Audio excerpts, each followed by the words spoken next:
The unexpected reunion. Ethan Mitchell stared at his phone with a growing sense of dread. The screen displayed 5 missed calls from his mother, 3 from his sister Olivia, and a text that simply read, "Ethan James Mitchell, if you don't call me back about your +1 for the wedding, I swear I'll seat you between Aunt Helen and her bridge club friends for the entire reception." He groaned, running a hand through his dark hair. At 34, he had built Mitchell Innovations from a struggling startup into a respected tech company, managed a team of 50 employees, and successfully navigated the cutthroat business world of San Francisco. But none of that prepared him for the Mitchell family wedding machine, particularly his mother Catherine's unrelenting mission to see him happily settled like his younger sister. The knock at his office door was a welcome interruption. Jackson Taylor, his best friend and business partner, entered without waiting for a response. "You look like you're contemplating jumping out the window," Jackson observed, dropping into the chair across from Ethan's desk. "Which would be dramatic considering we're only on the 3rd floor. Ethan tossed his phone onto the desk. "Wedding drama. Olivia's calling about my +1 again." "Ah, the dreaded +1. Jackson grinned. 4 days of Mitchell family matchmaking awaits. "What is it this time, the neighbor's daughter? Your mom's tennis partner's niece?" "Probably all of the above, rotating in shifts." Ethan leaned back in his chair. "Mom's been on a mission since Dad's heart scare last year. Apparently my biological clock is ticking louder than hers now, so bring someone. Problem solved." Ethan raised an eyebrow. "Who exactly? I haven't dated anyone for more than 3 weeks in the past year. There are services for this kind of thing, you know. Professional +1s. Very discreet." Jackson pulled out his phone. "My cousin used one for his ex's wedding. Looked completely legitimate on Instagram." "I'm not hiring a stranger to pretend to be my girlfriend," Ethan replied, though the desperate part of him was tempted. "That's pathetic." Jackson studied him for a moment. "This isn't still about her, is it?" Ethan didn't need to ask who her was. Rebecca Hayes had been his everything for 11 months during his final year of graduate school. Brilliant, passionate, with a laugh that could light up a room. They had talked about the future, his tech ideas, her culinary dreams. Then one morning she was simply gone. No note, no explanation. Just an empty apartment and a disconnected phone. "Ancient history," Ethan said firmly, though the slight tightening of his jaw suggested otherwise. His phone buzzed again with his sister's ringtone. With a sigh of resignation, Ethan answered. "Ethan, finally." Olivia's exasperated voice filled the line. "I've been calling you for days." "I've been busy, Liv. Some of us have companies to run. And some of us have weddings in 3 weeks and brothers who won't confirm if they're bringing guests." Ethan closed his eyes, knowing what was coming. "Mom has the seating chart on hold because of you," Olivia continued. "And she's lined up at least 4 accidental introductions if you're coming alone. Charlotte from her book club. That surgeon who just moved to town." "I'll bring someone," Ethan interrupted, the words escaping before he could stop them. The line went quiet. "Then really who?" Ethan scrambled for a response, aware of Jackson's amused expression. "It's new. I didn't want to say anything until I was sure." "Oh my God, Ethan. That's great news." Olivia's voice had shifted from exasperation to excitement. "What's her name? What does she do? How did you meet?" "I'll tell you everything at the tasting tomorrow," Ethan said quickly.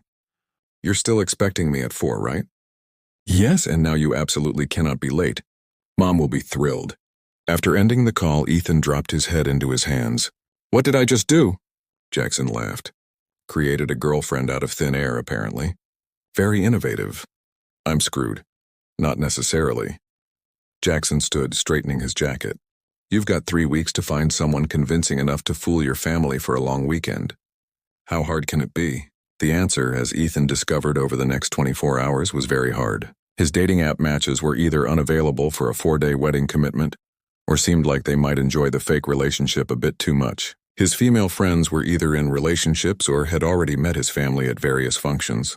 By the time he needed to leave for the menu tasting, he had exactly 0 prospects. Harmony Catering occupied a renovated Victorian in the trendy Hayes Valley neighborhood, its elegant facade belying the bustling culinary workspace inside. Ethan arrived precisely on time, parking his Tesla behind Olivia's more sensible hybrid. The interior was warm and inviting, exposed brick, polished wood, and the intoxicating aromas of whatever was being prepared in the kitchen. A petite woman with a pixie cut greeted him from behind a reception counter. "You must be Ethan Mitchell." I'm Zoe, Harmony's events coordinator. Your sister is already here in the tasting room through those doors. Ethan thanked her and made his way through the indicated doorway, bracing himself for Olivia's inevitable questions about his phantom date. He found his sister bent over a tablet with a tall blonde woman, reviewing what appeared to be table arrangements. Ethan. Olivia looked up, her face brightening. At 29, she was the spitting image of their mother. Same honey blonde hair, same determined blue eyes, same ability to make him feel like he was 10 years old again. Perfect timing. We're just waiting for Chef Hayes to bring out the first course. Chef Hayes, Ethan repeated, something tugging at the back of his mind. Rebecca Hayes, the blonde woman supplied, Harmony's head chef and co-owner. I'm Monica, wedding planner extraordinaire. She extended a hand, which Ethan shook automatically, his mind still processing the name he'd just heard. It couldn't be. Hayes was a common enough surname. There must be dozens of chefs named Rebecca Hayes in California alone. Before he could formulate a response, the door to the kitchen swung open and Ethan's world tilted on its axis. Rebecca Hayes stood framed in the doorway, a vision in chef whites. Her dark hair pulled back in a neat bun, 8 years older than when he'd last seen her. But unmistakably her, the same warm brown eyes, the same small scar above her right eyebrow from a childhood bicycle accident, the same presence that seemed to fill any room she entered. She was carrying a tray of elegantly plated appetizers, her professional smile freezing as her eyes met his. The tray wavered slightly in her hands before she steadied it with visible effort. Rebecca, Ethan breathed, the name both familiar and foreign on his tongue after so many years. The tray clattered onto the table, one of the delicate compositions sliding precariously close to the edge before settling. Ethan. Her voice was exactly as he remembered, slightly husky, warm the way she said his name like no one else ever had. Olivia looked between them. Confusion evident. You two know each other? We went to school together, Rebecca supplied quickly, her professional demeanor reasserting itself. Graduate school. It's been a while. A long while, Ethan agreed, struggling to maintain his composure. 8 years, 4 months, and approximately 16 days. But who's counting? Rebecca's cheeks flushed slightly. Olivia's eyes widened with realization, clearly making connections Ethan would rather she didn't. Oh, was she? Olivia began. The first course is a duo of past appetizers, Rebecca interrupted smoothly. Seared scallops with citrus reduction and mushroom arancini with truffle aioli. For the wedding, these would be butler passed during the cocktail hour. Ethan barely heard her description, too busy trying to process the surreal situation. Rebecca Hayes, the woman who had vanished from his life without explanation, the woman he had spent years trying to forget, was catering his sister's wedding. The universe apparently had a twisted sense of humor. Olivia, clearly sensing the tension, launched into enthusiastic praise of the appetizers, filling the awkward silence with questions about ingredients and serving suggestions. Ethan forced himself to focus, to breathe, to act like a normal person whose past hadn't just collided violently with his present. He took one of the scallops, barely tasting it as he put it in his mouth. It's excellent, he managed, not entirely sure if he was lying. Rebecca nodded acknowledgement without meeting his eyes. I'll bring out the soup options next.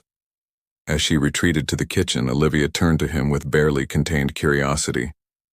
That was her, wasn't it? The one who disappeared? The reason you never talk about grad school? Ethan sighed.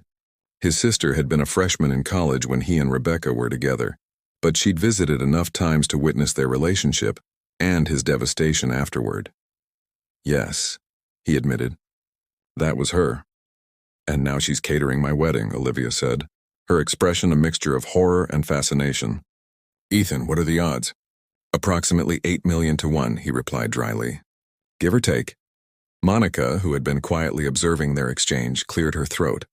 I can check if another caterer is available, but honestly, with 3 weeks to go, it would be nearly impossible to find someone of Harmony's caliber. No, Ethan said quickly. Don't change anything. It was a long time ago. He forced a smile that felt more like a grimace. Ancient history. The rest of the tasting passed in a blur of exquisite food and excruciating tension. Rebecca was the consummate professional, describing each dish with passion and precision while Old wounds, new arrangements 3 days after the tasting. Rebecca found herself in Ethan's sleek downtown apartment, discussing their arrangement. My family will expect details about how we reconnected, Ethan explained, pouring her a glass of wine. We need a believable story. Rebecca nodded, keeping a careful distance as she accepted the glass. We can say we ran into each other at a restaurant industry event. You were there representing a tech client I was catering. Perfect. Simple, plausible. Ethan studied her. What else should I know about your life now? 8 years is a long time. Rebecca hesitated before sharing the carefully edited version of her life. Culinary school in Paris, apprenticeships across Europe, partnership with Zoe at Harmony Catering 3 years ago. She omitted the real reason she'd left, the part that would change everything if he knew. What about you? She asked. Mitchell Innovations is doing well, obviously. Ethan described his company's growth, his life in San Francisco. Neither mentioned relationships, as if by unspoken agreement. The first test of their charade came the following evening at the welcome dinner. Catherine Mitchell embraced Rebecca warmly, recognition dawning in her eyes. Rebecca Hayes, I thought your name sounded familiar when Ethan mentioned you. You're the culinary student he dated in graduate school. That's right, Rebecca replied, feeling Ethan's steadying hand at her back. We reconnected recently. Quite unexpectedly. Catherine's eyes sparkled with interest. Sometimes the universe has plans we don't anticipate. Throughout dinner, they performed their roles flawlessly, Ethan's hand occasionally brushing hers, Rebecca laughing at family stories she'd heard years ago. The chemistry between them wasn't entirely fabricated, which made the pretense both easier and more dangerous. Later, as they walked to her car, Rebecca finally asked the question that had been haunting her. Did you ever try to find me? Ethan's pace slowed. For 3 years, he admitted quietly. Then I stopped.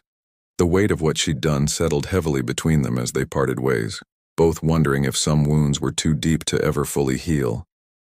Pretending and remembering, the rehearsal dinner took place on a yacht cruising San Francisco Bay, the Golden Gate Bridge glowing orange against the sunset. Rebecca supervised the kitchen while trying to ignore Ethan's charming guests in his perfectly tailored suit. You're staring, Zoe whispered, nudging her. I'm ensuring the service is running smoothly, Rebecca countered. And I'm secretly Beyoncé. Zoe handed her a plate. Take this to your boyfriend and take a break. You've earned it. Reluctantly, Rebecca joined Ethan at his table. His family welcomed her warmly, especially Olivia, who seemed determined to know everything about their relationship. You two just fit together, Catherine observed. It's like no time has passed. If only she knew. When the dancing began, Ethan extended his hand. For appearances, he said, though his eyes suggested another reason entirely. As they swayed to the music, Rebecca found herself transported back to their last dance together, in his tiny apartment. No music playing, just the two of them holding each other close. I've missed this, Ethan admitted, his voice low against her ear. Missed you. The confession hung between them, too honest for their pretense. Rebecca pulled back slightly. Ethan, we can't. Why did you leave? He interrupted. The question he'd been waiting to ask. I need to know, Rebecca. She took a deep breath. I received an opportunity to study under Chef Marceau in Paris. It was once in a lifetime. And you couldn't tell me? We couldn't have figured something out together. You were launching your company. I knew how important that was to you. Ethan's expression hardened. That wasn't your decision to make alone. There was more to it, Rebecca admitted. But before she could continue, Olivia appeared, pulling them toward the cake tasting. The moment was gone, the truth still partially hidden, as they returned to their roles for the evening. The truth emerges. The morning of the wedding dawned with perfect blue skies and mounting tension between Ethan and Rebecca. Their almost conversation at the rehearsal dinner had left both unsettled. As Rebecca oversaw final preparations in the venue's kitchen, her phone rang, her doctor confirming her upcoming appointment in Chicago, where she was considering a new restaurant opportunity. Yes, I'll be there next week, she confirmed, unaware that Ethan had entered the kitchen looking for her. When she turned, his expression told her he'd heard enough. Chicago? He asked, his voice carefully controlled. Another disappearing act in the works? Rebecca dismissed her staff with a quick gesture. Ethan, it's not what you think, isn't it? History repeating itself? His laugh was bitter. Fooled me twice, shame on me. If you'd let me explain what? That you make life-changing decisions without considering anyone else? That you run when things get complicated? Ethan's voice rose with each question. I loved you, Rebecca. I thought we were building something together, and then one morning you were just gone.